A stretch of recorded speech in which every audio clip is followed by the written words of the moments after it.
Chapter 1. The dress still damp from the river.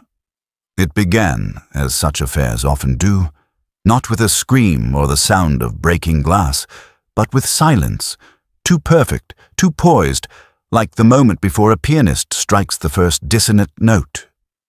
The village of Encombe Hollow, nestled against the wooded hills and bordered by the wide black bend of the River Mavelle, had been known more for its fog than for its scandal. But scandal had arrived nonetheless, veiled in wet silk and carried on whispers between garden hedges. The annual midsummer fete was to blame, or so it would later be claimed. The riverside estate of Sir Leonard Braithwaite had played host, its manicured lawns and cypress-shaded colonnades brimming with white parasols, laughter, and too much champagne.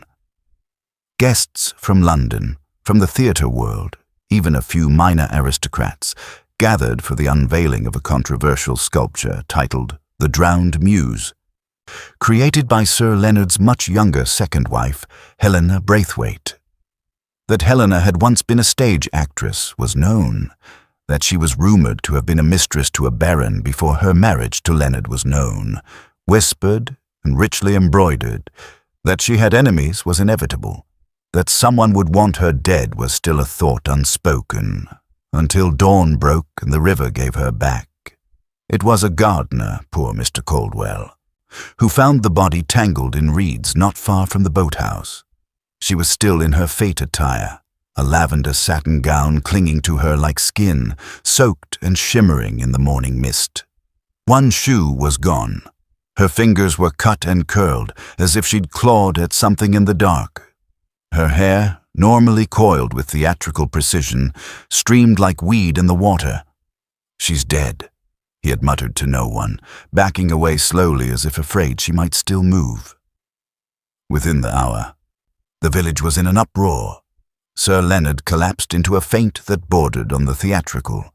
A maid reportedly fled the house weeping.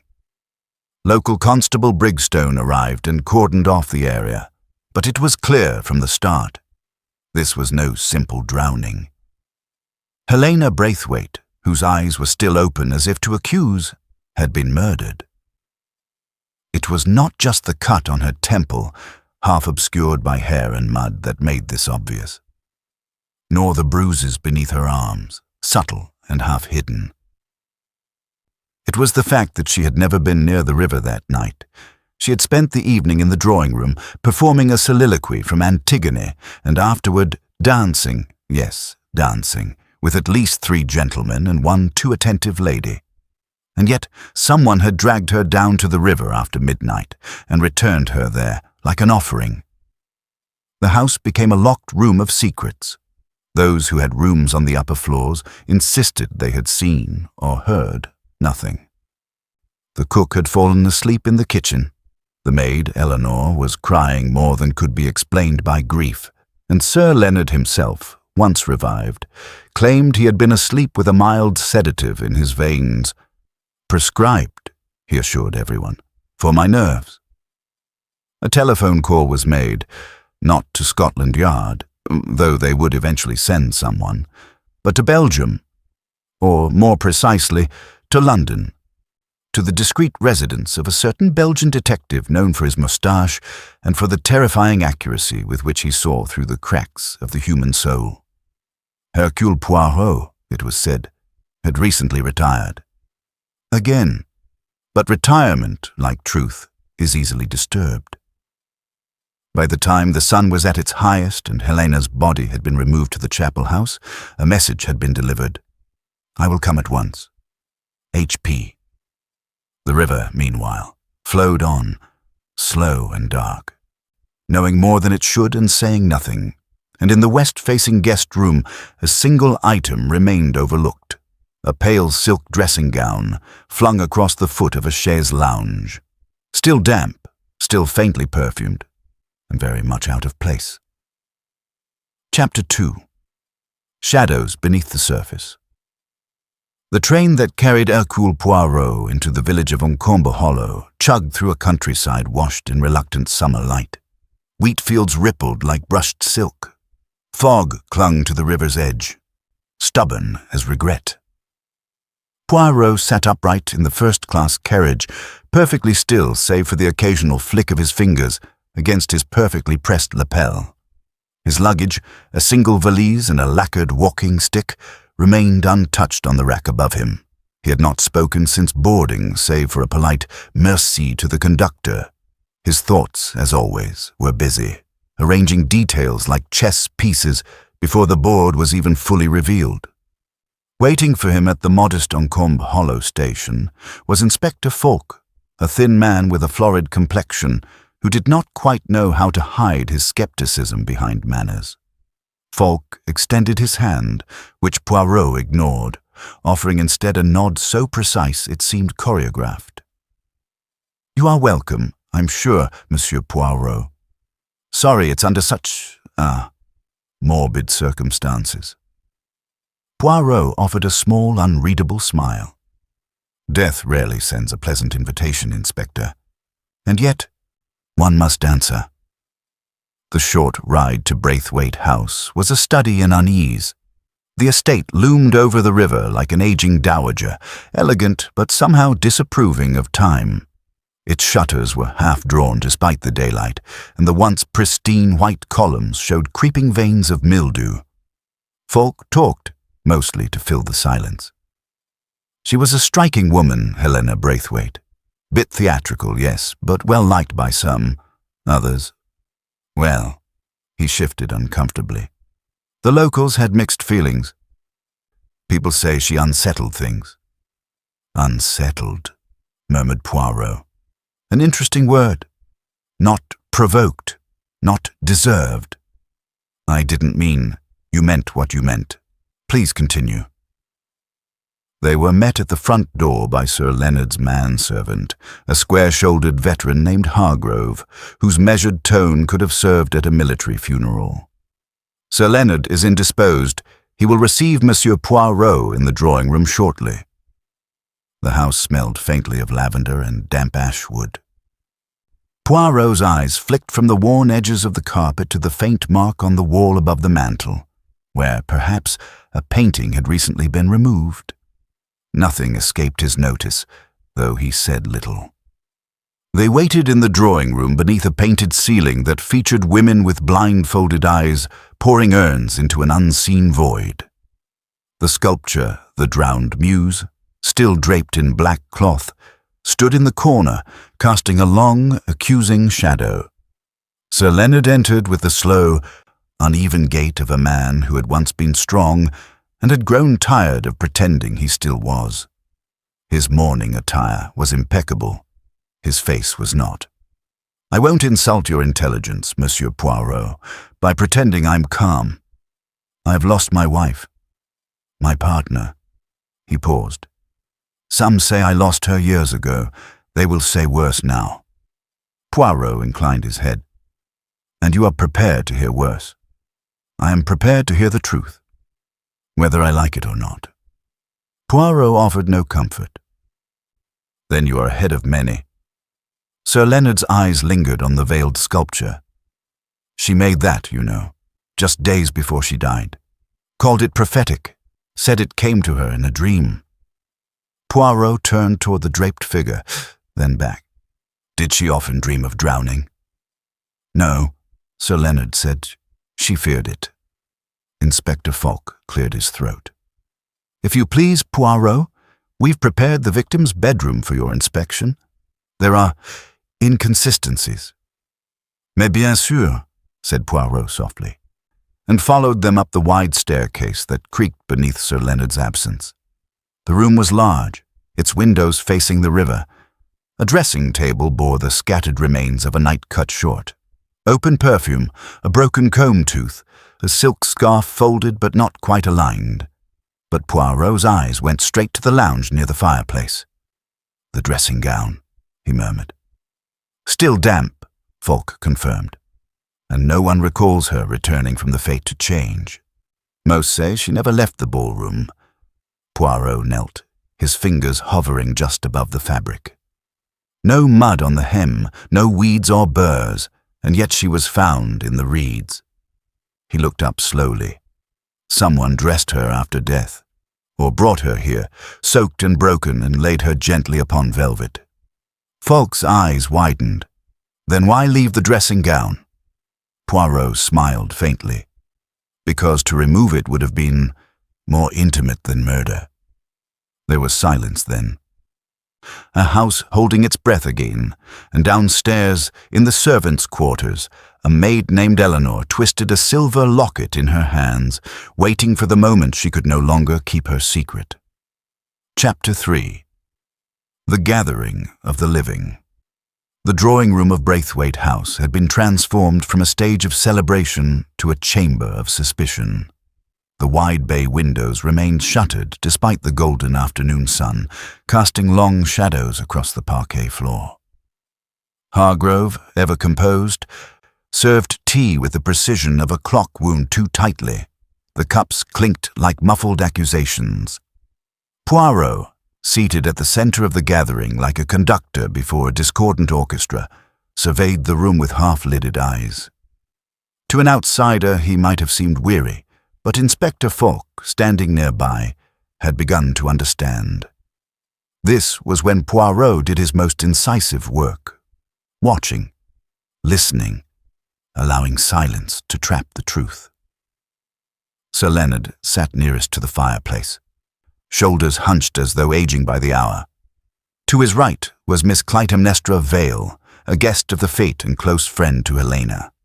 She wore black already, a gesture that struck some as premature and others as theatrical. Her eyes were sharp beneath a lace veil, her grief precise, like a performance she had rehearsed. Beside her lounged Hugo Pendergast, a young sculptor of minor renown with wild hair and stained fingertips. She was a goddess, he muttered when offered condolences.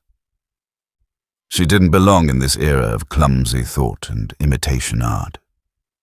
His stare lingered too long on the veiled statue in the corner. Poirot noted the detail without remark. At the far end of the room stood Dr. Malcolm Blythe, a physician whose private practice had once been prestigious but now clung to respectability by the threads of reputation and prescription pads. He spoke little, but watched everyone with a diagnostician's quiet calculation. He and Helena had exchanged letters, many, by all accounts. Helena had once called him the only man in this house who listens. Then there was Eleanor. She had been summoned reluctantly, her pale hands folded tight against her apron.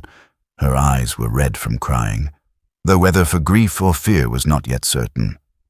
Poirot regarded her with unusual gentleness. "You were the last to see Madame Braithwaite alive?" She hesitated. I brought up a shawl just after the guests began leaving. She wasn't in her room. I thought she'd gone back down." Poirot tilted his head. "And the dressing gown?" Eleanor's voice shrank. "It wasn't there. I would have noticed. The bed was made. The fire had gone cold."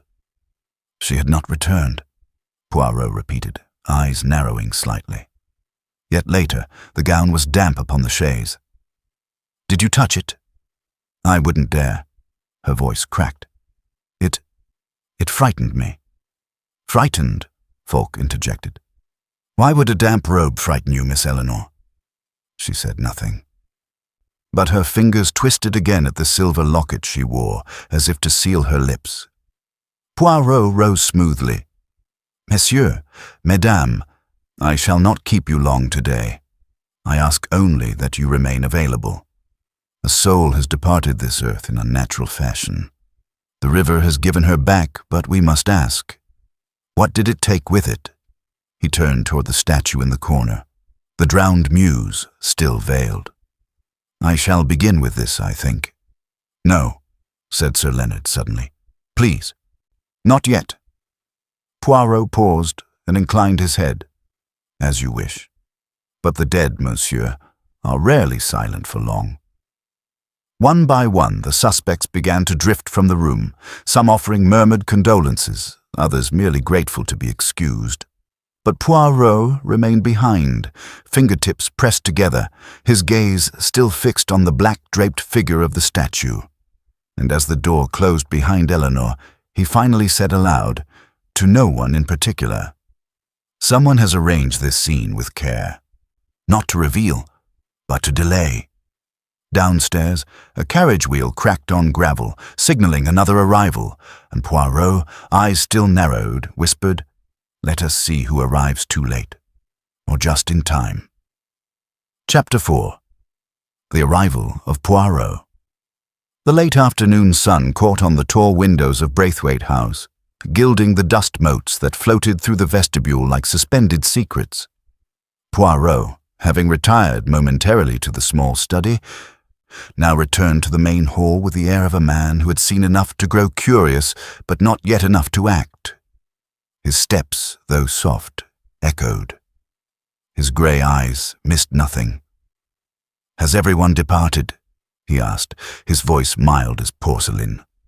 "Most," replied Inspector Falk, who had lingered by the sideboard, reviewing the guest list from the fete. "Dr. Blythe went to his surgery. Miss Vale claims a headache and has taken to the Rose Room. Pendergast went off muttering about light and shadows, presumably to sketch. Sir Leonard's retired to his rooms. And Eleanor, in the servants' quarters. I'm not certain she should be."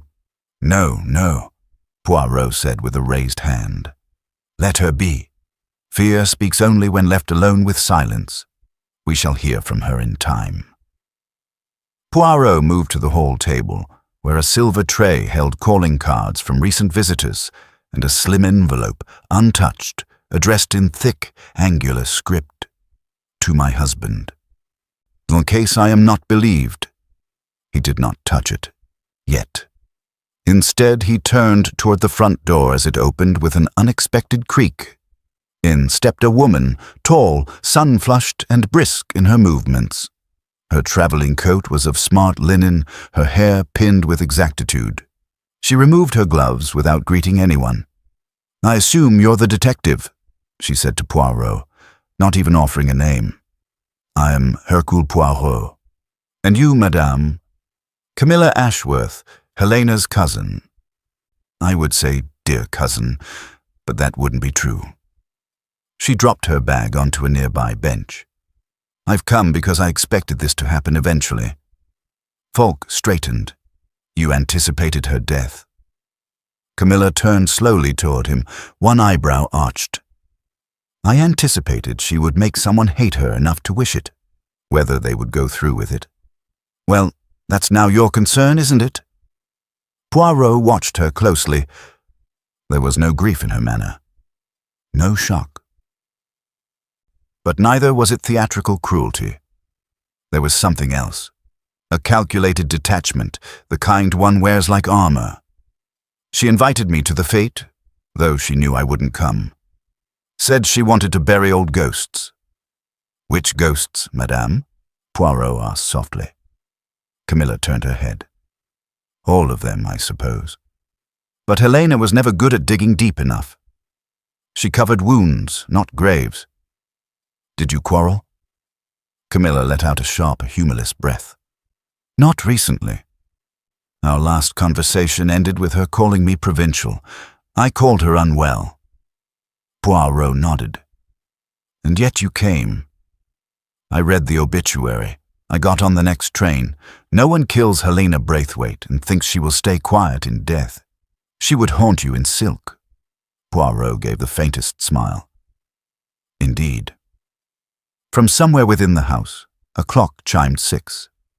Camilla's gaze wandered upward. "Have you looked at the statue?" she asked. "Not yet." "You should," she said, already turning to climb the stairs. "Helena put everything in her art, even her threats." When she was gone, Falk turned to Poirot. "You believe her?" "I believe she is telling us only what serves her. But I also believe," Poirot said, finally lifting the envelope from the tray with gloved fingers, "that Madame Helena knew death was near, that she feared it would not look like drowning." He slipped the envelope into his pocket without opening it. Not yet. Not until the room stopped pretending it had no memory. And across the corridor, from behind the drawing-room door, someone else exhaled. Soft. slow. Listening. Chapter 5. The first interviews begin the morning after Helena Braithwaite's burial arrived reluctantly, dragging with it a sky the color of tarnished pewter. It was the kind of morning that seemed to press downward, thick with unresolved questions. Inside Braithwaite House, breakfast was taken in tense fragments, Sir Leonard declining all nourishment, Camilla sipping tea with feline detachment, and Miss Vale requesting hers in her room.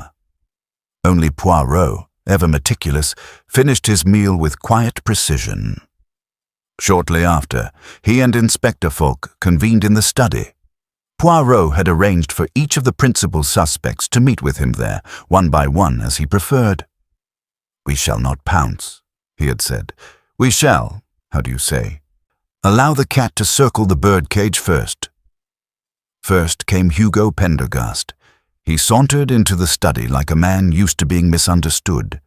His trousers were paint-smudged, his cuffs unbuttoned, and his air one of thinly veiled disdain.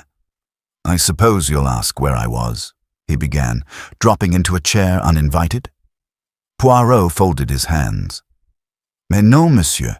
I shall ask who you were with." Hugo looked momentarily disarmed. I was mostly with Helena, until close to midnight. We argued. About the statue. I told her the drowned muse was grotesque. I said it was too literal. She told me I lacked vision. "Did you follow her after that?" "No," Hugo said, but it came too quickly. He shifted. "I went to the stables. I needed air. I smoke there sometimes. Ask the groundskeeper." Poirot nodded without confirming whether he would. "And your relationship with Madame Braithwaite? Professional? Personal?" Hugo tilted his head. "Is there always a clean line?" Poirot's smile did not reach his eyes. "There is always a line. Whether one crosses it is another matter." Pendergast scoffed. "If you think I killed her because she criticized my art—" "I think," Poirot interrupted softly, "that you believe grief is beneath you, that is, notable." Pendergast blinked, then rose. "You've had your moment. I trust I'll be informed when you find a more credible suspect." Poirot inclined his head. "You shall be among the first to know."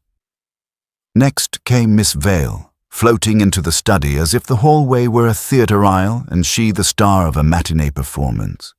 She lowered herself into the chair with delicacy and produced a handkerchief already damp at the corners. "She was like a sister to me," she began, eyes shimmering. Poirot said nothing. "She was generous, you know, despite her past. People envied her, but Helena, she never let the past define her." "And yet," said Poirot gently, "there was a past." Clytemnestra hesitated, the corners of her mouth stiffening. "She was complicated, that's all. A survivor, and survivors sometimes collect enemies." Poirot leaned forward slightly. "Did she know of any threats?" "I don't know," she said quickly. "She never said anything. But I had the sense. Lately, she was frightened." "Of whom?" Miss Vale looked away. "Of herself, perhaps. Of where she was going. She thought people were plotting behind her back. I thought she was imagining things." Poirot nodded slowly. "And the night of the fete? I went to bed early. I wasn't feeling well." She touched her forehead. "Too much champagne. I never saw her again after 10. "Merci, mademoiselle," Poirot said quietly. "Your devotion is memorable." She rose with an elegant flutter, brushing a speck of imaginary dust from her sleeve. But Poirot did not watch her leave. He was studying the chair she had occupied, as though the cushions retained the weight of guilt. After a pause, he rang for the next. And downstairs, in the servants' corridor, Eleanor braced herself. Her turn was coming. Chapter 6. The First False Lead. Eleanor entered the study with hesitation stitched into every step. Her apron had been changed, but the lines of yesterday's worry were still present beneath her eyes. She clutched the silver locket at her throat as though it offered some form of protection. Poirot stood as she entered, gesturing with gentleness to the chair across from him. "You are safe, mademoiselle," he said softly. "No one here seeks to harm you. I ask only that you speak with honesty." Inspector Falk remained silent by the window, arms folded. Eleanor sat slowly, her fingers never leaving the chain around her neck. "I've never been in trouble, Monsieur Poirot. Never. Not even a warning. I've served here since I was 16. "You were fond of Madame Braithwaite." Eleanor hesitated. I respected her. She could be difficult, but she was kind when she wished to be. There were days she would come to the kitchen just to ask how I was. Then days she wouldn't look at me at all. Poirot nodded. "The night of the fete. What did you see?" "I brought up her shawl before midnight. The guests were still dancing. I went to her room, but it was empty. Everything was untouched." "And the dressing gown?" "It wasn't there," she said again, voice trembling. "But the next morning, it was soaked and lying on the chaise. That's not right." Poirot's gaze did not waver. "Did Madame Braithwaite have secrets, Eleanor?" Eleanor looked down. "They all do, sir, but yes. She received letters, often, and sometimes she cried after reading them." "Do you know from whom?" "I never saw the name, but the paper was thick, expensive, and once I found a torn piece in the bin. Just a few words. 'The river has always watched.' That's what it said." Poirot leaned back slightly. "And yet you did not say this before." "I was frightened," she whispered, "and I still am." Poirot stood, then let fear speak no more. "You have done well." Eleanor fled the room as though air had become scarce. Falk exhaled. "She's hiding something." "Non," Poirot said, walking to the fireplace. "She is concealing someone else's secret." Before Falk could reply, a voice rang from the hallway, sharp, accusatory. "Let me speak to them, now." The door flung open and Sir Leonard stood there, dishevelled and red-eyed, brandishing a folded newspaper. "It's in the press already," he growled. "They've written filth. They claim she was seen that night with Hugo, alone, at the water's edge." Falk took the paper, his eyes narrowing. This wasn't released by us. Poirot took the sheet in silence. The headline read, "Braithwaite heiress found in river, artist linked to tragedy." Below, a photograph of Helena and Hugo laughing at a prior gallery event. Sir Leonard raged on. "It's a smear. He wanted her fame, he wanted her money, and I'll bet you anything he wanted her gone." Falk muttered, "Looks bad for the boy." Poirot turned the page slowly, his voice a whisper. "Sometimes the truth hides best when it is made too visible." But within the hour, Hugo Pendergast was detained. In the garden, while sketching the crooked shadow of the fountain, he had said something peculiar to Constable Mooring. "Funny, isn't it? That she ended up in the very spot I used to sketch her from." It was enough. The staff murmured. Sir Leonard found temporary satisfaction, and the house briefly exhaled. But Hercule Poirot did not. He merely looked again at the unopened envelope in his pocket, and thought, "The river cannot write letters." Chapter 7. The Psychological Game. Hugo Pendergast sat in the small room off the conservatory beneath a portrait of a sullen hunting dog. The glass panes behind him allowed the garden light to filter in, fractured by ivy and warped by age.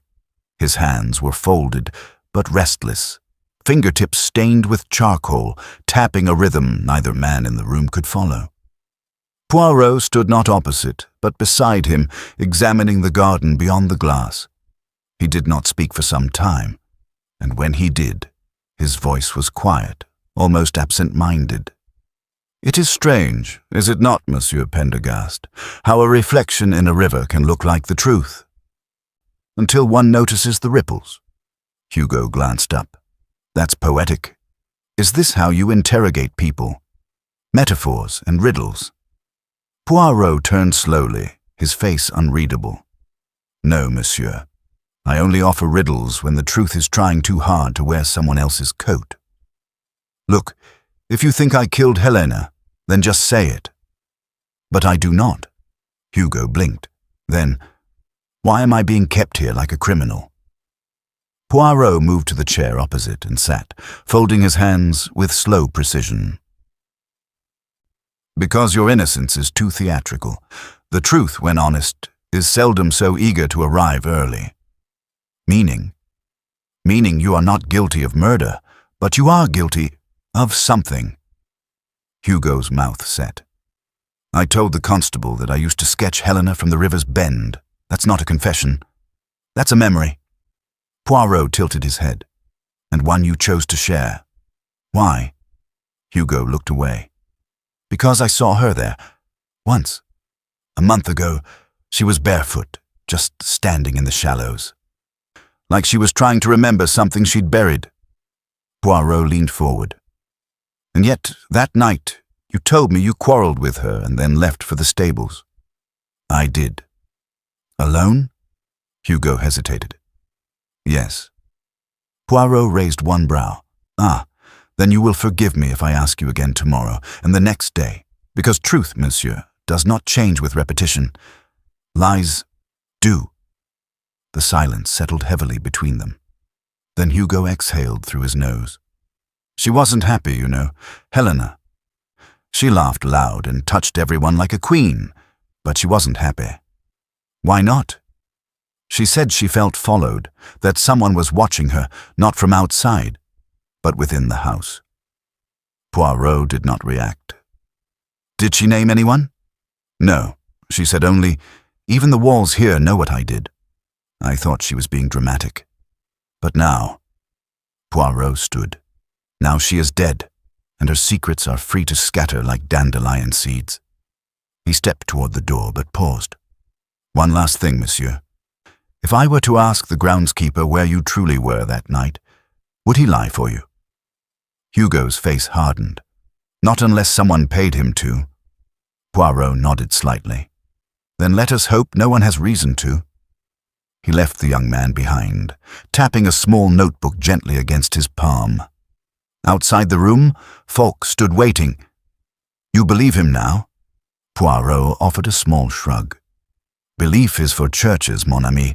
I accept that he did not place Helena in the river, but guilt, it lingers. Like the scent of turpentine. They made their way back toward the main corridor, where the statue still stood veiled. Why keep that draped? Falk asked. You think it holds a clue? Poirot paused. It holds something Helena wanted seen, and someone did not want revealed too soon. Should I lift the cloth? No, said Poirot, not yet. Let the muse remain drowned for now. They passed through the hallway where the portrait of Lady Braithwaite, Sir Leonard's first wife, hung in regal silence. Poirot stopped there, studying the frame. She died young, yes? Falk nodded. Fever, years before Helena arrived. Strange, Poirot murmured. The resemblance, not in face but in attitude, the posture, the guarded smile, as though she too had known secrets too sharp to speak. They reached the stairwell just as Camilla descended. She wore riding gloves, though she had not gone riding. Her brow arched. Inspector, Monsieur Poirot, how fares your artist in captivity? He is brooding, Poirot replied, but not cracking. She smirked. He always did prefer posing to confessing. May we speak, madame? Poirot asked. In private? She hesitated, then nodded. Come. The blue salon is quieter. Fewer echoes. As they walked, Poirot glanced back once to where Eleanor hovered at the end of the corridor, her apron smudged, her eyes wide. She vanished before Falk could turn to see her. Poirot said nothing, but a question had bloomed silently in his mind. Who was Helena truly afraid of? Others or herself? And what had she meant when she whispered, weeks before her death, "Some sins aren't buried. They swim." Chapter 8. A Secondary Mystery. The blue salon was an odd choice for private conversation, too bright, too formal. Its sea-colored walls were trimmed in silver, and the curtains had not been drawn in months. Dust flecks hung in the sunbeams like drifting pollen, and the scent of long-dried roses haunted the air. Camilla Ashworth poured herself a brandy without offering any to Poirot or Falk, then settled into an armchair with her gloves still on. "Well then," she said, swirling the glass with idle defiance. "Shall we speak plainly?" Poirot gave a faint bow. "I always prefer it. Shall we begin with the letter?" Camilla froze for the briefest moment. What letter? Poirot's gaze did not move from her face. The one Madame Braithwaite left, addressed to her husband, unopened as yet. Camilla recovered quickly, her voice cool. "I wouldn't know. Helena and I were not in the habit of exchanging post-mortem correspondence." Falk cleared his throat. "You seemed confident someone would eventually want her dead." "That's not what I said," she replied, eyes narrowing. "I said I expected it to happen. Helena drew fire wherever she went, sometimes without meaning to, sometimes quite deliberately." Poirot nodded slightly. "She was theatrical, but afraid." Camilla's eyes flickered. She was also vindictive, and frightened people often are. Poirot leaned forward. "Of what was she frightened, madame?" "She never told me." Camilla sipped her brandy. "But I suspect it had something to do with those late-night walks to the river. She thought no one noticed, but I did." Poirot was silent for a beat. "Did you follow her?" "I'm not foolish enough to answer that." "Which is not the same as saying no," Poirot murmured. Before Camilla could reply, the salon door burst open without warning. Hargrove stood in the threshold, his normally impassive face drawn tight. "Pardon, sir. Monsieur Poirot, there's been an incident." Poirot rose at once. "Where?" "In the East Wing, sir. Lady Braithwaite's old music room. Something's been taken, and the door was forced." They followed quickly, Falk muttering curses under his breath. The music room had been unused for years. A single window faced the river, its panes dust-filmed and cracked. Inside, time had settled like a second skin. Sheet music lay yellowed and brittle across a bench. An old harpsichord loomed in the shadows, and above it, a gilt frame now hung empty. "A portrait," Hargrove said. "It was there yesterday evening, of Helena, painted last winter by Mr. Pendergast. Quite striking." Falk stepped forward, frowning. "And no one heard anything." "The door had been jammed for weeks," Hargrove said. "We assumed it was simply stuck. But it looks like someone broke the hinge clean." Poirot examined the floor. Tiny wood splinters, a faint trace of something dark. Wax? Paint? His eyes followed the ghost of a scuff mark toward the corridor. "A theft, then?" Falk asked. "To what end?" Poirot did not answer. He was studying the hinges, then the faint groove on the inside of the frame. His fingers hovered but did not touch. "Madame Ashworth," he said without turning. "Did Helena Braithwaite ever speak of a missing will?" Camilla blinked. She hinted at one. Said she'd drafted a new version with the solicitor in London. Said she didn't trust the old document, but she never showed it to me. And who benefits most from the original will? Camilla's face hardened. Sir Leonard, of course. Helena was no fool. She protected her money with a fortress of clauses, but she still trusted him more than anyone else. Poirot turned now, slowly. And yet she feared someone in this house. "Leonard isn't violent," she said. "He's weak. But weakness can make men dangerous." Poirot moved to the doorway, Falk following. "A portrait disappears," Poirot said thoughtfully. "A door is broken, and something is missing, but perhaps not what we assume." Falk frowned. Then what? Poirot tapped the tip of his walking stick against the door frame.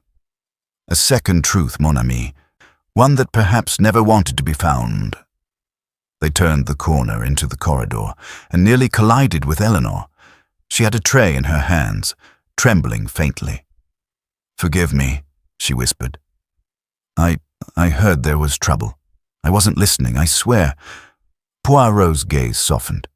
"You're not in trouble, mademoiselle, but you have seen something, n'est-ce pas?" Eleanor's throat worked before she spoke. "Last week, I saw someone come out of the music room. After dark. I thought it was Mr. Pendergast, but now I'm not so sure." "Why?" Falk asked quickly. "Because the person moved like a woman," Eleanor whispered, "and wore gloves, long, grey gloves." Poirot's eyes glittered. "And yet Miss Vale wears black. Madame Ashworth. Tan. The only one who keeps gloves hidden in her room, unused and unworn, is Sir Leonard," Falk finished. Poirot turned toward the upper staircase. "The theatre continues," he murmured. "But the playwright is nervous. And that is when mistakes are made." In the shadows of the music room, the faintest imprint of a heel remained in the dust. A woman's heel, pointed, delicate, recent. Chapter 9. Hidden Connections. The imprint in the dust was more than a footprint. It was a signature of presence. Poirot crouched beside it, his fingertips hovering above the shallow dent, taking in its size, depth, and orientation. Then, very gently, he rose, eyes narrowed in thought. "A woman came here," he said softly. "But not for the portrait." Falk frowned, arms folded. "Then for what?" Poirot turned toward him. "Not what she took, mon ami. What she left behind." Back in the hallway, Hargrove stood at respectful attention. "Should I notify Sir Leonard?" "No," Poirot replied. "Not yet. I believe we have seen enough of the man's performance for the moment." They stepped into the corridor and Poirot beckoned Eleanor forward. "You said the woman you saw wore long grey gloves?" She nodded, wringing her apron. "I thought nothing of it at the time." Poirot offered a gentle smile. "But that is where the truth so often resides, in the things we think nothing of." He turned to Falk. "Come. There is something I wish to examine in the late Lady Braithwaite's wardrobe." 10 minutes later, they stood in Helena's bedroom. The room had remained untouched since her death. The air was tinged with faint rose water and smoke. A dressing screen still stood angled by the window, as though she might step behind it at any moment. Poirot moved with delicate precision, opening the wardrobe and sliding dresses aside until he reached a small velvet box on the floor. From it, he withdrew a pair of gloves. Long, grey, unworn, he turned them slowly in his hands. "These were meant for display," he murmured. "Not for use. But if Helena didn't wear them," Falk began. Poirot looked up sharply. "Then someone wore them in her place." He closed the wardrobe carefully and crossed to the vanity. There, amid the usual clutter of combs, perfume, and rouge, a powder compact lay half open. Poirot inspected it. The powder inside was unremarkable, until he touched the rim. A faint smudge, barely visible. Lipstick, but not Helena's shade. He turned the compact toward Falk. "She wore coral. This is mauve. You think someone disguised themselves as Helena? I think someone wished to be mistaken for her, just long enough." Poirot's gaze moved to the window overlooking the river. "The path from here leads directly to the boathouse, and just beyond, to the bend where the current slows. It is a place that would swallow a person quickly and return them only when the tides decide." A knock sounded at the door. Hargrove again. "Miss Vale wishes to speak with you, sir. She says it's urgent." Poirot glanced once at the gloves in his hand before setting them down. Of course, urgency has a peculiar habit of arriving just after the scent of exposure. They found Miss Vale in the library, her posture rigid, her expression oddly defiant. "I heard about the missing portrait," she began, "and I thought I should speak before the whispers begin." Poirot took a seat, hands neatly folded. "Please, mademoiselle, the floor is yours." "I lied," she said at once. "I did not go to bed early the night of the fete. I saw Helena leave the ballroom around 11:30. She went upstairs, alone." "And you followed?" She hesitated. "No, I wanted to, but instead I went to the west balcony. I was upset. She had insulted me, publicly. Said I was clinging to her like a shadow, that I was a relic from another life she no longer needed." Falk raised an eyebrow. "And you didn't go after her?" "No. But I saw someone else follow her, a woman, wearing the same gown." Poirot leaned forward, his voice velvet soft. "And how could she be wearing the same gown, mademoiselle, unless it was her? At first, but then, when I saw Helena again at midnight, she was different. Her walk, her height, her silence. She passed me in the corridor, and she didn't even look my way. She always looked." Poirot was quiet a long time. Then, "Did you say anything to Sir Leonard?" "I tried, but he was already sedated, and the next morning she was dead." Falk stepped forward. "Why hide this? It could have helped us days ago." Clytemnestra's voice was tight. "Because I wanted it to be real, that moment in the corridor, that maybe she hadn't died, that maybe the version I saw was a punishment, a ghost." Poirot stood adjusting his cuffs. "No, mademoiselle. It was neither ghost nor twin. It was an illusion, crafted carefully, for misdirection." Falk turned to him. "You think someone impersonated Helena to confuse the timeline?" Poirot nodded. "Yes. And while we were all watching the river, the truth was dressing itself in borrowed silk." He walked to the door, paused, and turned back. "Mademoiselle Vale, one final question. The statue, the drowned muse.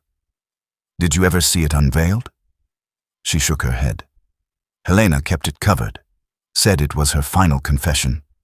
Poirot's eyes glinted. "Then I believe, mon ami," he said to Falk. "It is time the muse was allowed to speak." Chapter 10.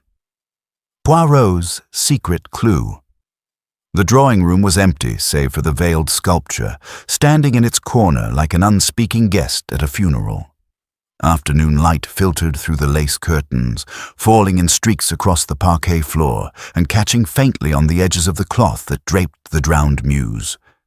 Poirot stood before it in silence, not touching it. Not yet. His reflection flickered dimly in the glass of a nearby cabinet. Falk lingered at the doorway, as if reluctant to cross the room's threshold. "Are you certain about this?" Falk asked. "Nothing in life is certain, mon ami," Poirot murmured. "But sometimes, when a woman dies with her secrets buried in water, it is only her art that remembers the truth." With a single motion, Poirot reached out and drew the black velvet cloth away. The statue emerged from shadow. It was indeed striking, more so than either man had expected. Helena had sculpted a woman, waist-deep in imagined water, with her arms outstretched and head turned slightly to the side. Her face was expressionless, but her fingers were curled as though she were trying to grasp something that had already slipped away. The drapery carved around her legs flowed like water, rippling with improbable realism, but it was not the craftsmanship that held Poirot's gaze. It was the necklace.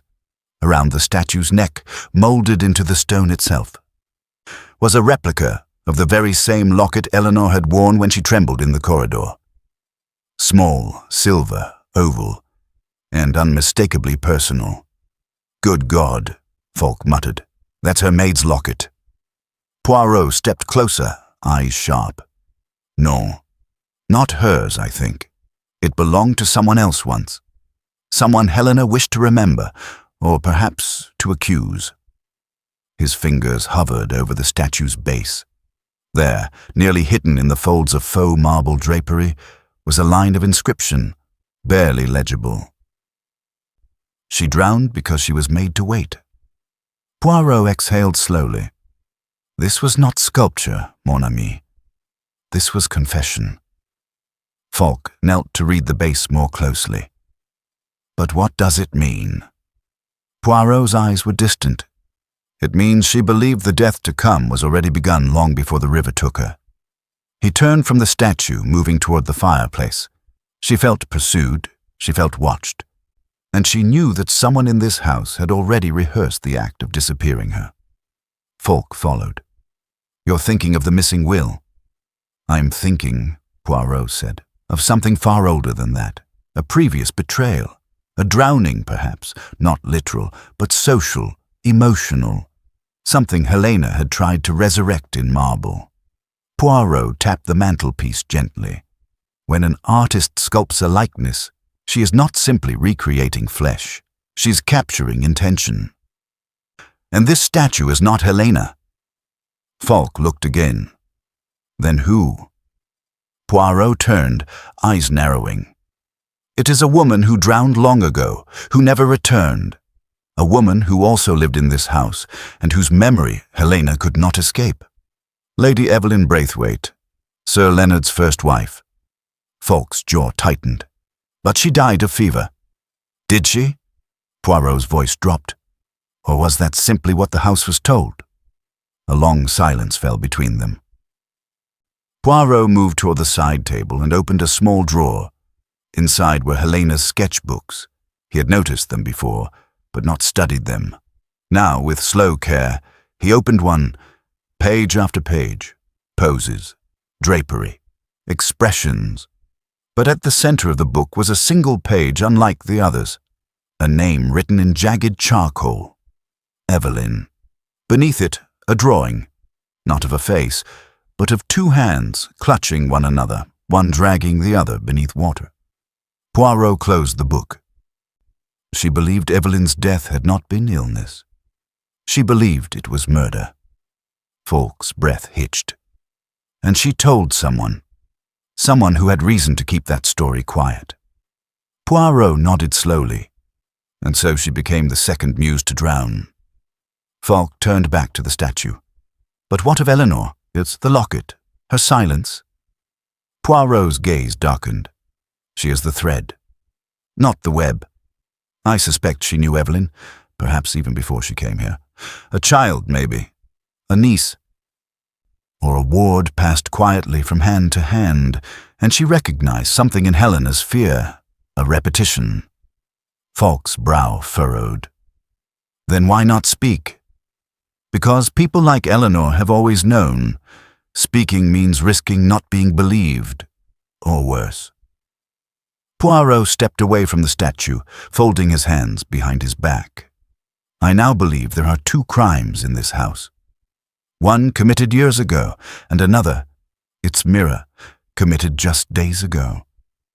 One buried in silence. The other drowned in silk. He looked toward the door. And it is time, I think, to speak to Sir Leonard Braithwaite. Falk hesitated. And what will you ask him? Poirot allowed himself the faintest smile. I shall ask him, he said, why both his wives died in water. Chapter 11. Tensions rise. Sir Leonard Braithwaite received them in his study, an oak-paneled room lined with unread books and the faint scent of pipe tobacco. He stood behind the desk, stiff and unmoving, as though rooted by obligation.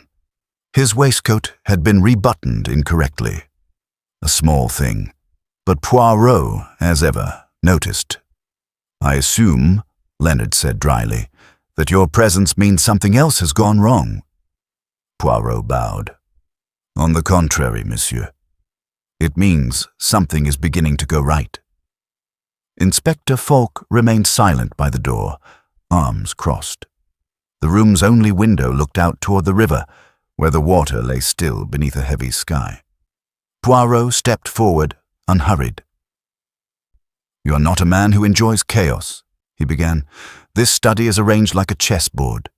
Symmetrical, defensive, controlled. and yet chaos has found its way to your house. Twice. Sir Leonard's face twitched. I won't listen to metaphors. Say what you've come to say.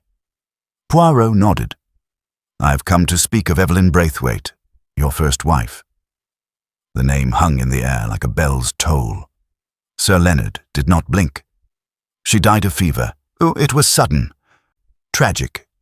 And yet no physician from the village was called. Leonard's mouth opened, then shut again. Poirot's tone remained gentle. A woman who had no family, whose death was never fully examined, and whose memory you entombed in the East Wing, until your second wife chose to exhume her in art. Leonard turned away abruptly, one hand gripping the back of the leather chair. I don't know what Helena believed. She grew erratic, obsessed. She saw shadows where there were none. She sculpted Evelyn's face from memory, Poirot said, and placed Eleanor's locket around the statue's neck. You do not find that significant? It's a locket, Leonard muttered. She had many. But this one, Poirot continued, stepping forward, was Evelyn's, n'est-ce pas? And Eleanor kept it because she was not merely a maid. She was once a child in this house, too young to speak when Evelyn died, but not too young to remember. Leonard turned, his expression unreadable. This is conjecture. It is memory, monsieur. Memory carved in stone and buried again by fear. There was a brittle pause. Poirot folded his hands. Why did you never remarry until years later? I did, Leonard said too quickly. Poirot's eyes glinted. No, monsieur. You did not. You withdrew from society. You locked away the music room. You let the house fall into silence until Helena arrived and disturbed the stillness. Leonard's voice cracked. She asked questions that had no answers, or ones you didn't want to give. Poirot stepped to the desk, where a decanter sat half empty. He touched nothing but glanced meaningfully toward the glass. She knew about the river, he said softly. She knew Evelyn's drowning had been covered as illness. Perhaps not by you, but by someone close to you, a servant, a friend, and she meant to uncover it. Falk spoke up, quiet but firm. She wrote a letter before she died. Addressed to you. Leonard's eyes dropped. I haven't read it. Poirot withdrew the sealed envelope from his pocket and laid it on the desk between them. You knew it was here. I guessed. You feared what it would contain. Leonard did not respond, but his fingers trembled slightly as they hovered near the envelope. Poirot watched him. She was not the kind of woman who left things unsaid, he murmured. Even in death. The room was thick with the weight of decades, of silence, grief, and something sourer. I did not kill Evelyn, Leonard said at last. I loved her. But you let the truth rot, Poirot replied. And sometimes, monsieur, decay is as deadly as the blow. Leonard looked up, his face suddenly old. Helena wasn't afraid of me, he whispered. She was afraid of herself. Poirot said nothing. I saw her on the stairs that night. Her face. She was somewhere else. She said she came back. Evelyn came back. And then she walked into the dark like she was chasing a ghost. Then who chased her? I don't know, Leonard said. But Poirot was already turning away. No, he said softly. But someone else does. Later that evening, the air in Braithwaite House shifted. The suspects began to draw lines between one another, quietly, deliberately. Falk observed it first, Clytemnestra Vale whispering to Camilla behind the linen door. Hugo Pendergast staring too long at Eleanor during supper, Sir Leonard avoiding every eye. The room buzzed with unspoken questions. Poirot, for his part, said very little. He moved as though listening to music no one else could hear. He stopped by the statue once, touching the base lightly, and smiled without joy. When supper ended, he stood slowly. Ladies and gentlemen, he said with calm authority, you have all been most cooperative, but tomorrow I shall require your presence. All of you. Together, in the drawing room. Why? Camilla asked. Because, Poirot replied. The river has returned all it can. Now it is your turn. And with that, he retired, leaving behind a room full of people who no longer trusted one another. Not fully. Not anymore. Chapter 12. The Confrontation. The morning came bruised with cloud and cold light. Mist clung to the hedgerows, softening the outlines of Braithwaite House until it looked more ruin than residence. The hush that had settled over the manor the night before had only deepened. No laughter, no clinking porcelain, no conversation. Even the river beyond the estate grounds seemed to wait. In the small breakfast parlour, Hugo Pendergast sipped coffee alone, his sketchbook closed before him like a sealed confession. Across the hall, Miss Vale paced behind the parlour curtains, chain-smoking in tight circles, her fingers trembling ever so slightly as she crushed one cigarette after another into a jade ashtray. Upstairs, Sir Leonard remained locked in his rooms. Camilla Ashworth had not yet emerged, and Eleanor, quietest of all, moved ghost-like through the hallways, dusting where no dust gathered, folding linens that had already been folded. At 10 o'clock precisely, Poirot summoned them. They gathered, as instructed, in the drawing room, the same room where Helena had performed her final soliloquy, where champagne had once been passed with flirtations, and where the drowned muse now stood unveiled, staring sightless into the space between them. Poirot did not stand at the center of the room.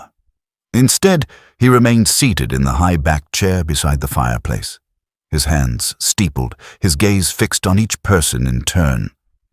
Falk stood just behind him, notebook in hand, but untouched. Mesdames et messieurs, Poirot began quietly. Thank you for coming. You may wonder why I've asked this of you, and I shall tell you, the murderer sits among us. No one moved, not a breath stirred. Poirot continued, but before I reveal them, you must understand. This crime was not born in a moment. It is the fruit of a seed planted years ago, long before Helena Braithwaite ever stepped into this house. He turned toward the statue. This figure, the drowned muse, is not a work of vanity, but a confession. It is Evelyn Braithwaite, lady of this house before Helena, who died under what we were told were natural circumstances. But Helena did not believe it. She believed Evelyn had been erased. Camilla stirred. This is melodrama. No, madame, Poirot said evenly. It is motive. He rose now, moving slowly to the veiled canvas propped against the far wall, a replacement brought in by Hargrove that morning. Poirot removed the cloth, revealing a portrait of Helena, pale, sombre, dressed in lavender, her eyes fixed not on the viewer, but on something behind her shoulder. Her expression was one of restrained terror. This, Poirot said, was painted the week she died. What frightened her was not death, but the face she had seen reflected behind her. He turned, a face she recognized, one that had returned from the past. Hugo stepped forward, voice tight. Are you saying Evelyn didn't die? Poirot shook his head. No, monsieur. Evelyn is long dead. But someone in this house feared that the truth of her death might be unearthed. Someone who helped cover it up and who would do anything to prevent history from repeating itself. He paused before the hearth.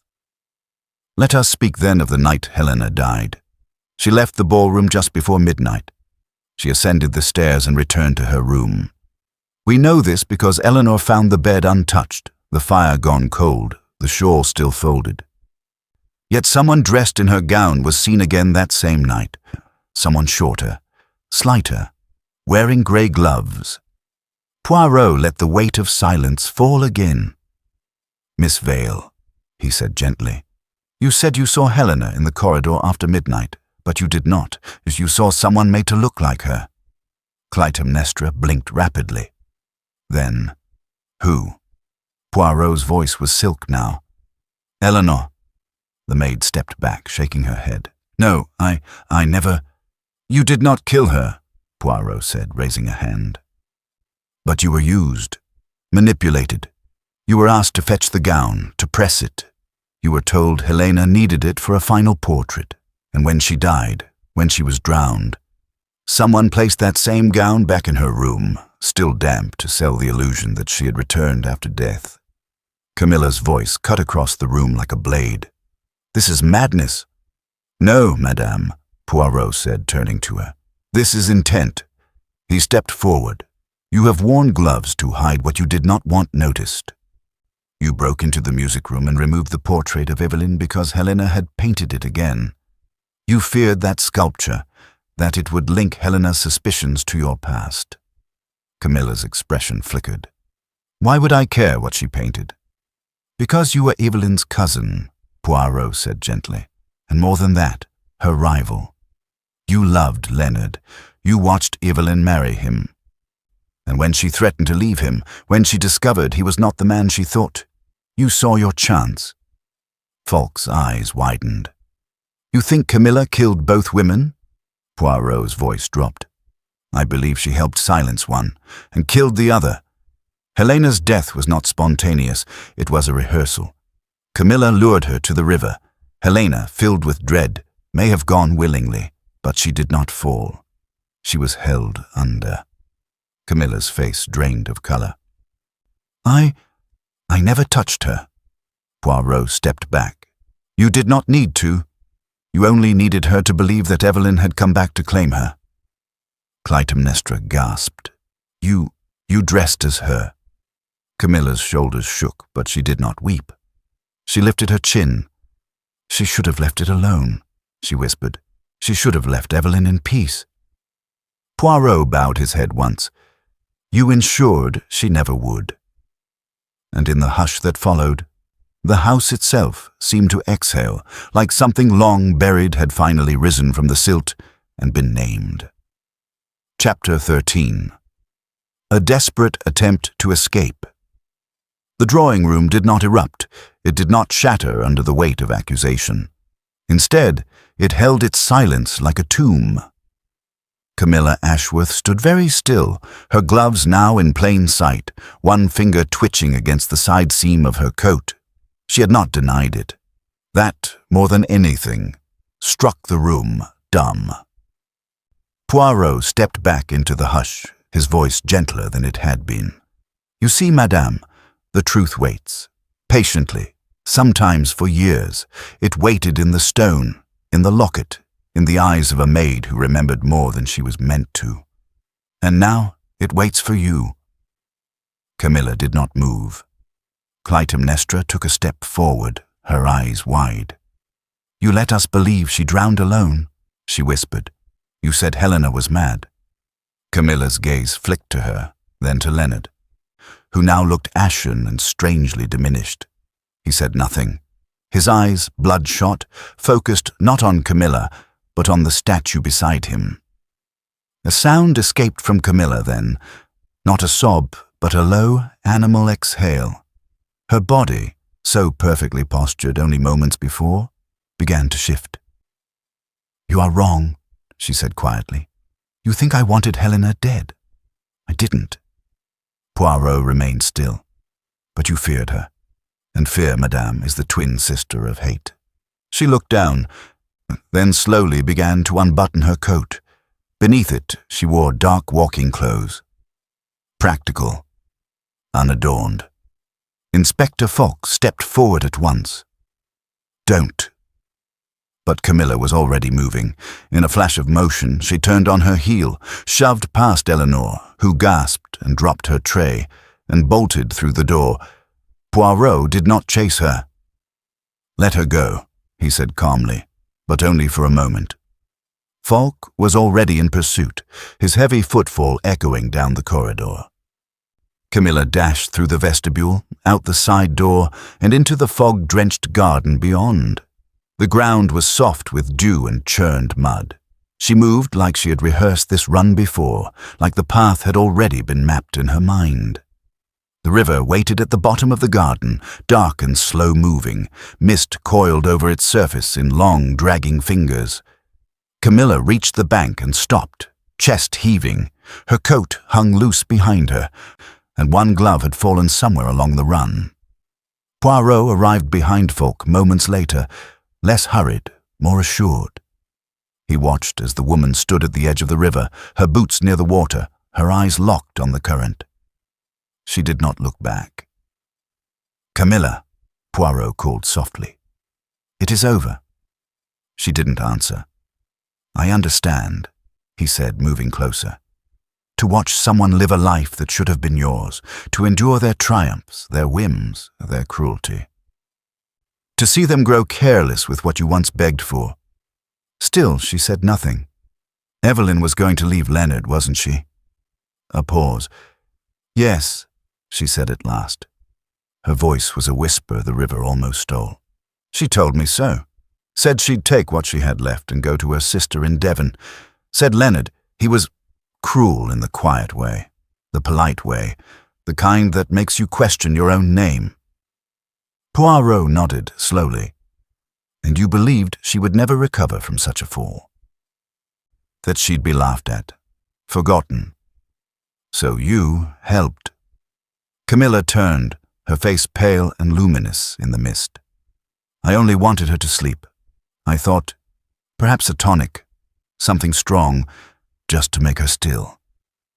But she collapsed. Her head struck the wash basin. And then Leonard found me beside her, holding her hand. Falk approached slowly now, cuffs ready. "He helped you cover it up?" "No," Camilla said bitterly. "He told me to disappear, said if I stayed, people would talk. So I left. But I never truly left." Poirot stepped beside her, now only a pace away. And when Helena started asking questions, I returned. She welcomed me like a sister. Camilla's voice cracked. And then she found Evelyn's letters and the painting, and she sculpted that. She turned toward the river again. I told her not to show it, that it would only hurt people, that some truths only cause rot. But she wouldn't listen. Poirot watched her in silence. "I didn't mean to kill her," Camilla said. "She followed me to the river. She was angry, shouting. I tried to silence her. I grabbed her by the shoulders. She slipped. It was muddy. Her head struck the edge of the mooring stone. She didn't move." Falk moved forward, placing a hand on her arm. She did not resist. Poirot, his voice quiet as dusk, said, "And so you placed her in the water, just as Evelyn had been left, in silence, in shame." Camilla looked at him then, eyes rimmed red but dry. "Tell me, Monsieur Poirot, if Evelyn had lived, do you think she would have forgiven me?" Poirot met her gaze with grave finality. "I think, madame, that she would have pitied you, which is perhaps worse." She said nothing more. As Falk led her away, the mist thickened, swallowing her figure in shades of grey.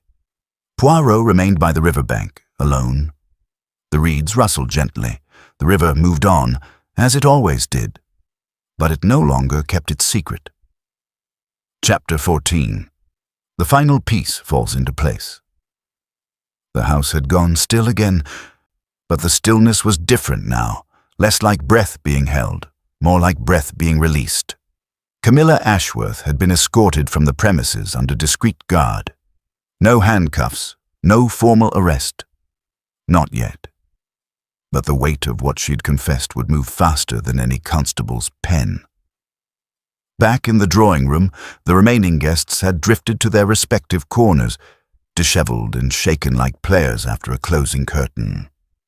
The statue stood exposed, its chiseled sorrow no longer a mystery, but a monument. Poirot stood before it one last time. "She drowned because she was made to wait," he repeated softly. "Yes, but it was not the river that waited. It was Camilla, waiting for time, for silence, for fear to do what guilt could not." He did not speak to Falk, who stood behind him, nor to Clytemnestra, who sat curled on the chaise like a half-collapsed marionette. His voice was for the house itself now. She did not push Evelyn. Perhaps not even Helena. But intent has gravity, mon ami. One need not throw the stone if they dig the path where it will fall. Falk exhaled, breaking the hush. So, that's it. Camilla was the link between the two deaths, guilt, opportunity, fear, and a talent for silence. Poirot nodded slowly. Oui. But there remains one more matter. He turned, eyes landing on Eleanor, who stood near the doorway, her expression unreadable. "Would you come here, mademoiselle?" he asked, with a softness that was almost paternal. She approached cautiously. In her hands was the silver locket, clutched once again like a relic. Poirot gestured to a small chair. "Sit, s'il vous plaît." Eleanor obeyed. "You kept this locket," Poirot said, "not for vanity, not for value, but because it once belonged to Evelyn Braithwaite." "Yes." Eleanor gave a small nod. "I don't remember much. I was so young, but I remember her humming. She used to brush my hair. I didn't know who she was. Not really. Just someone who felt like home. And when she vanished, I was sent away for schooling, then returned years later as staff. I didn't even know it was the same house, not at first." Poirot sat opposite her now. "But then you saw the statue." She nodded again. The locket, the eyes. I remembered her voice in my dreams.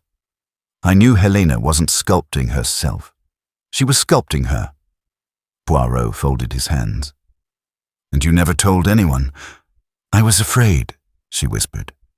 "Of being wrong, of losing my job, of being laughed at. I thought, if Helena was right, she'd expose it, and if she wasn't, then nothing would change anyway." Poirot leaned forward.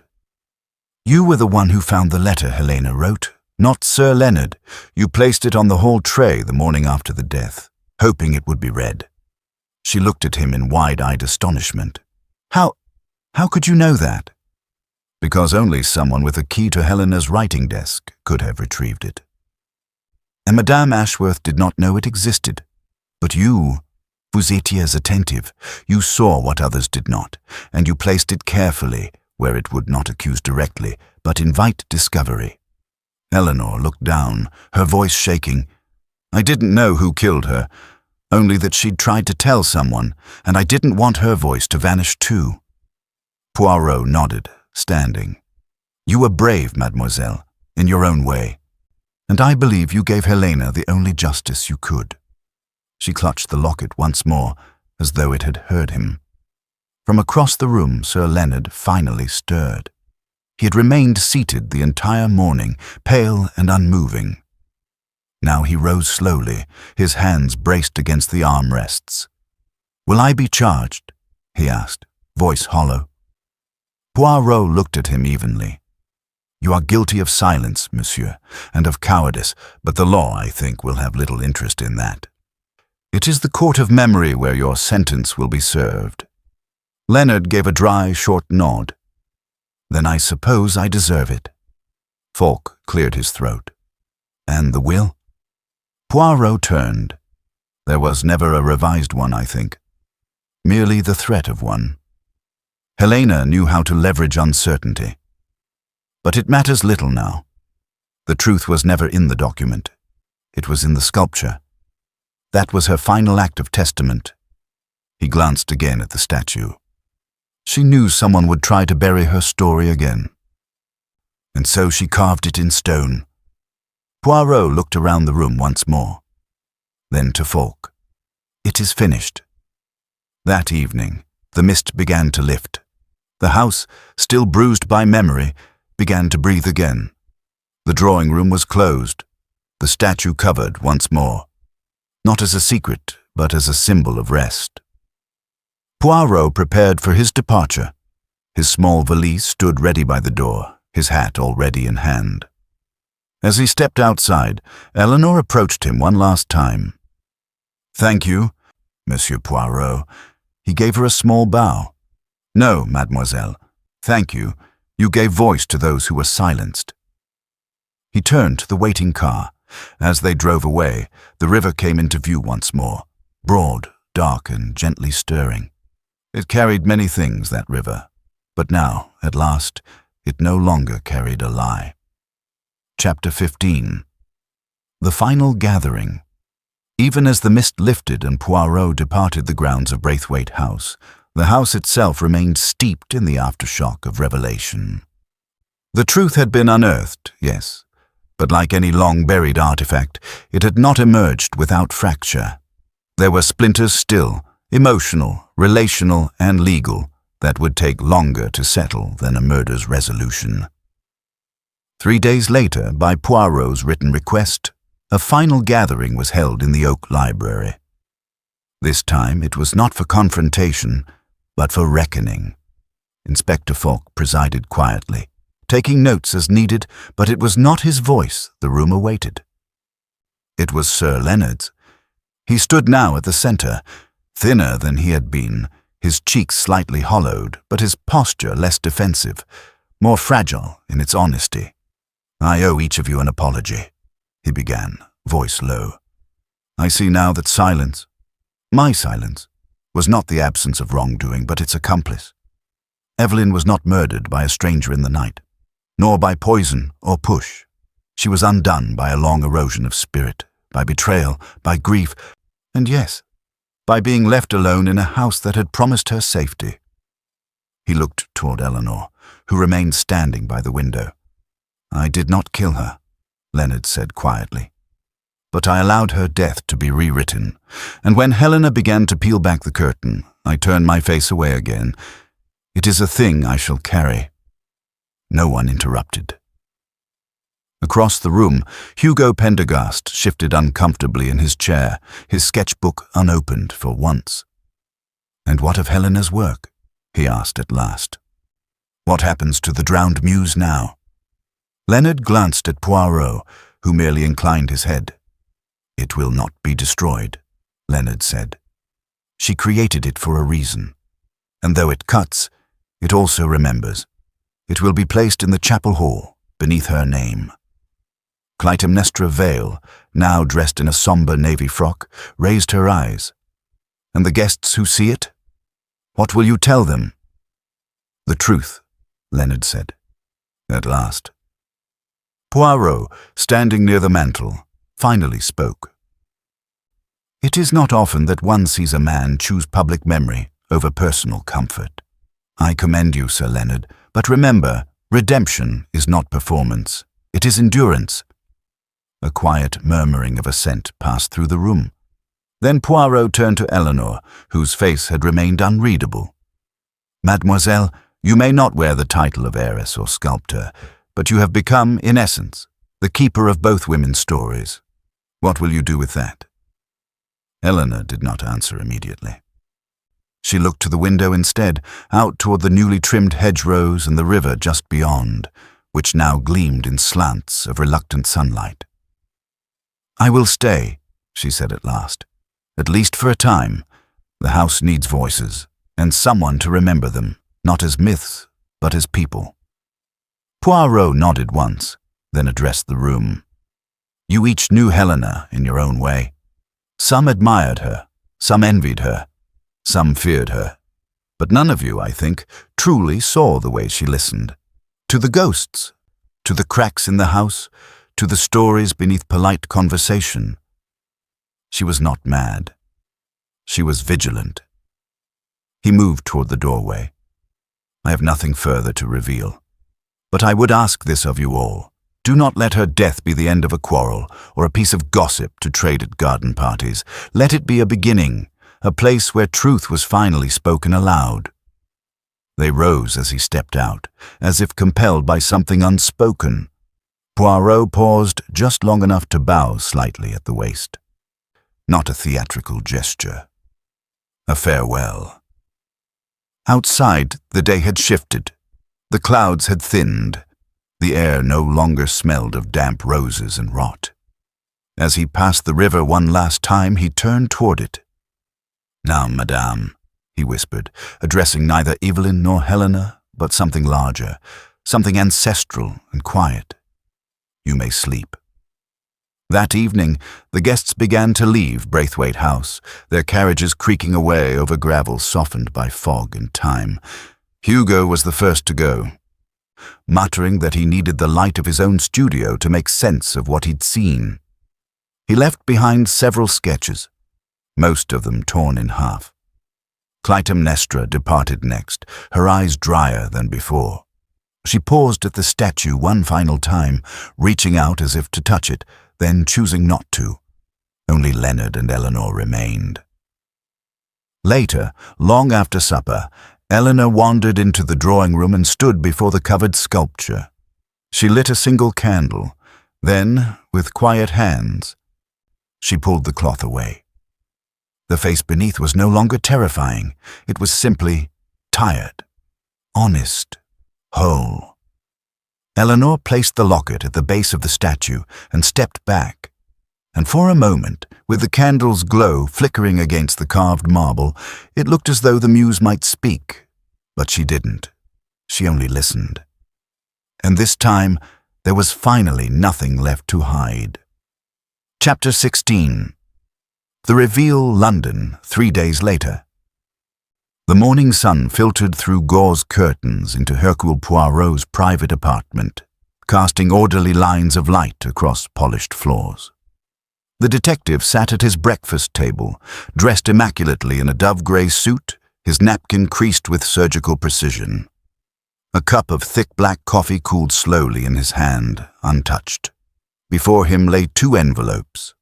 One was from Inspector Falk, postmarked from Encombe Hollow, containing a short note of gratitude and a neatly typed summary of Camilla Ashworth's impending arraignment. The second was handwritten, on lavender stationery, sealed in wax. Poirot opened the latter carefully. "Monsieur Poirot, you said to let this be a beginning. I'm trying. The house is quiet now, but not empty. I've moved into the East Wing.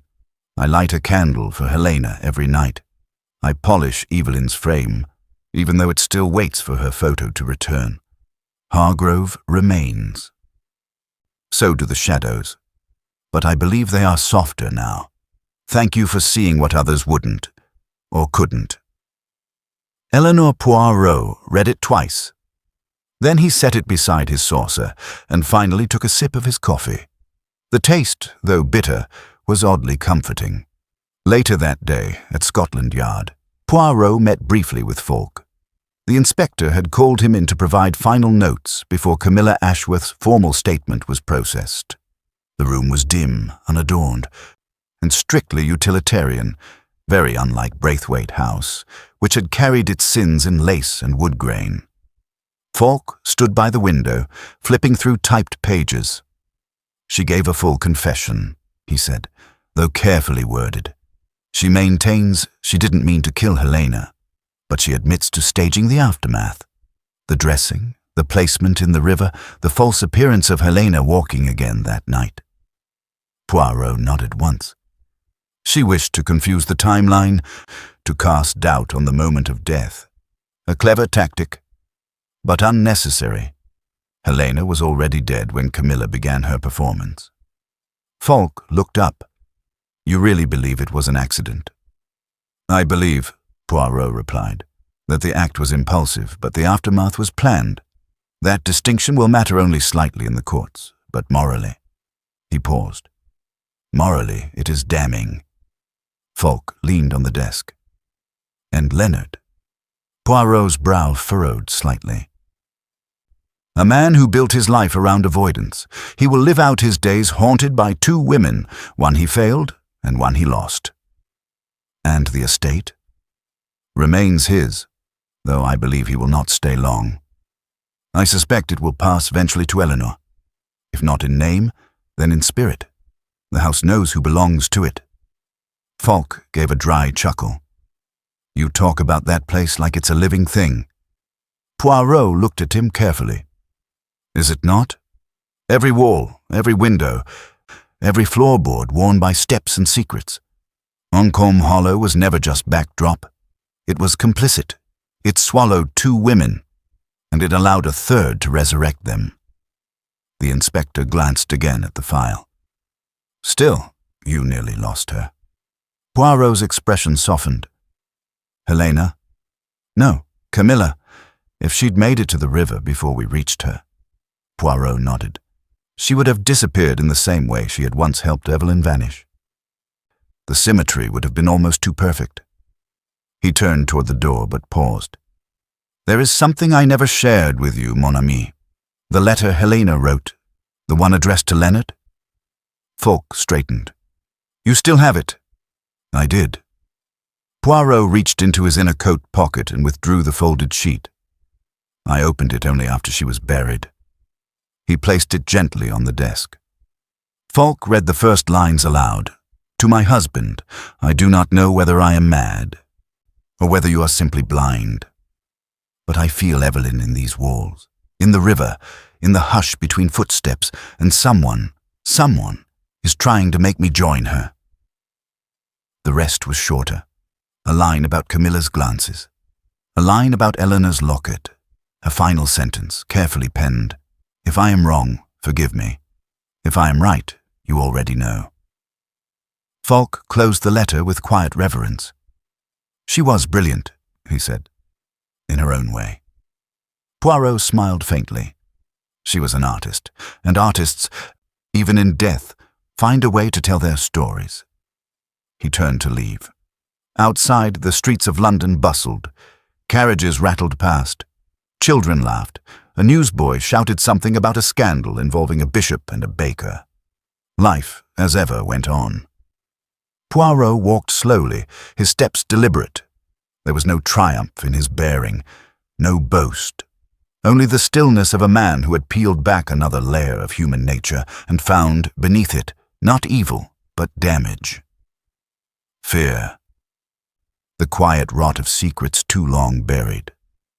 He paused at a florist, purchased a small white lily, and tucked it into the brim of his hat. Then, with a final glance at the sky, gray but clearing, he disappeared into the crowd. Behind him, the river was far away now, but not forgotten. Chapter 17. Outcome and Justice. The trial of Camilla Ashworth, when it came, was swift but not sensational. Her confession, so deliberate, so composed, was enough to stave off the prying appetite of the tabloids. Sir Leonard did not testify, neither did Eleanor. The court accepted Camilla's version of events. An argument turned tragic, a panic-born cover-up, a crime tethered not to malice but to an ancient grief. But Poirot, who followed the proceedings only through correspondence and Inspector Falk's occasional letters, knew better. The court had spoken of manslaughter.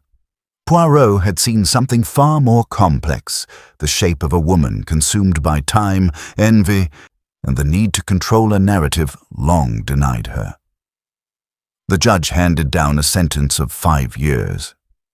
Not imprisonment, but confinement to a convalescent institution, one of those respectable houses by the coast, where silence passed for treatment and remorse was measured in obedience. Camilla did not protest. She went quietly. Poirot did not attend the sentencing. He had already turned his attention to other matters, other puzzles. But on a quiet morning in early autumn, nearly a month after the final gathering at Braithwaite House, he received a parcel wrapped in brown paper and sealed with red wax. It was from Eleanor. Inside was a letter and a photograph. Monsieur Poirot, I thought you should know what became of it. After much thought, I decided not to keep the sculpture here. It no longer belongs to the house, not now. I arranged for it to be displayed in the small chapel gallery on the village green, the one where Evelyn used to bring me to watch the sun through stained glass. The plaque beneath it bears both names, Evelyn Braithwaite and Helena Braithwaite, and the words, "Not forgotten." People come quietly. Some leave flowers. No one speaks, but something in the room feels different now, less guarded, more awake. I hope that is what justice feels like. Eleanor Poirot studied the photograph for a long time. The statue stood beneath a stained glass window, its pale marble face softened by colored light.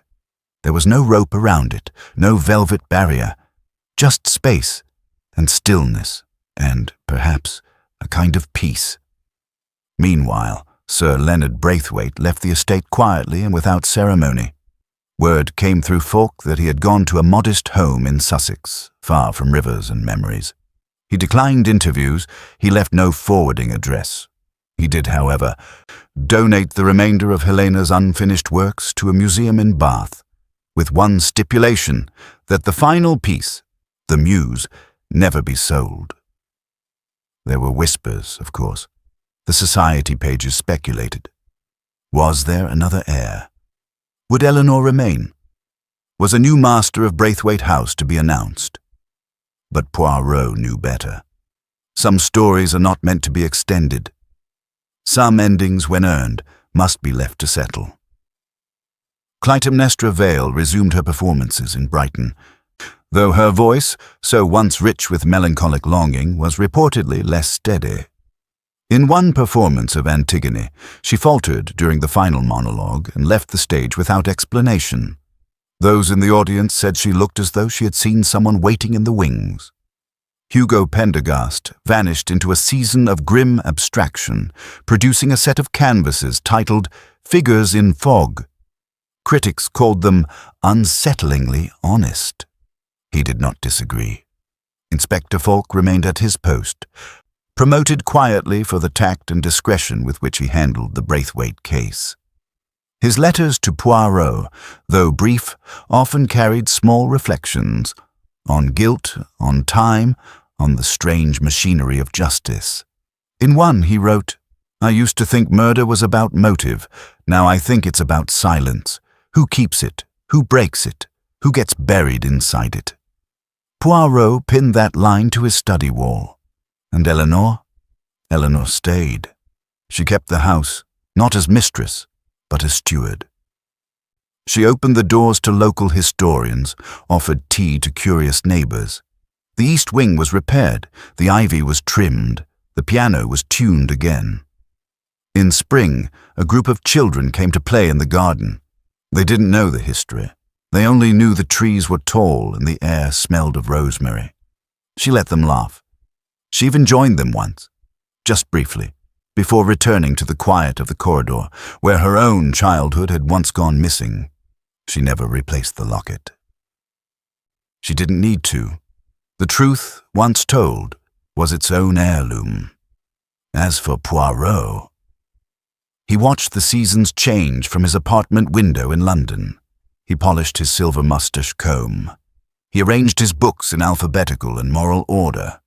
He solved 4 cases in as many weeks, each one more ordinary than the last. But he thought often of Braithwaite House, not of the murders, not of Camilla. He thought of the candle Eleanor lit at dusk, of the soft brushing of Evelyn's ghost across time, of the statue that no longer needed to be seen to be believed. And he thought of Helena, flawed, bold, defiant, who had drowned not in water, but in truth. In the quiet, he whispered, "You were right, madame." They listened. And this time, they remembered. Chapter 18. The closing remark. The year turned. Summer's green faded to rust and gold, and Oncombe Hollow folded once more into its hushed cycle of mists and memory. Tourists passed through the village less frequently now. And the Braithwaite name, so recently resurgent in whispers and newspaper clippings, faded back into polite silence. But Hercule Poirot, who had by then moved on to a case involving a vanished violinist and a suspicious will in Vienna, carried the memory with him still. It returned to him one fog-laced morning as he stood aboard a small ferry crossing the Danube. The air was damp, the water below smooth as burnished glass. The silence, familiar. And it was then he realized, some truths never sink. They merely wait for stillness. He turned to Hastings, who had joined him briefly for this journey, and said, apropos of nothing, "My friend, do you recall the Braithwaite affair?" Hastings blinked. "The one with the statue and the river? Of course I do. Nasty business. Ghastly sort of poetry about it." Poirot smiled faintly. "Ah, but you see, that was the point. The killer did not simply commit a crime, she composed one." Hastings frowned. "You mean Camilla?" "Oui. She killed not out of greed, nor even revenge. She killed to edit history, to reclaim a role she had been denied. She wrote herself into the story she felt she had been cut from. And Helena. She refused to let the old lies go unchallenged. That is why she sculpted Evelyn, not out of admiration, but out of justice. Helena understood that to tell the truth, one must show it." Hastings shook his head. "So she paid with her life?" Poirot's voice lowered. "Truth is always bought with something, mon ami. In this case, it was paid for in memory, in stone, and in the choice to listen." They stood in silence then, watching the river slip past them like the hush between spoken words. Back in Encombe Hollow, the statue remained. Visitors came and went, but the story behind the sculpture was never plastered on plaques or whispered in the vestry. It was passed instead in quiet nods, in the gesture of a hand brushing over carved marble, in the way the vicar paused just slightly longer at the names carved below the base. Evelyn Braithwaite. Helena Braithwaite. Not forgotten. Eleanor, older now, still polished the woodwork on Sundays. She refused offers to sell the house. She taught herself to garden, and some evenings she played the harpsichord in the east wing, its music slow, minor, and haunting. One such evening, a letter arrived. It bore the fine script of a foreign hand and no return address. "Mademoiselle, you have done well. You have kept the silence where it belonged and broken it where it must. Justice is not always a gavel. Sometimes it is a room kept open, a light not turned off, a name remembered. I remain, with great respect, Hercule Poirot." She placed the letter in a frame and kept it beside the locket on her shelf. That night, she lit 2 candles, one for each name on the sculpture, and outside the river moved as it always had, but now at last it moved without a secret.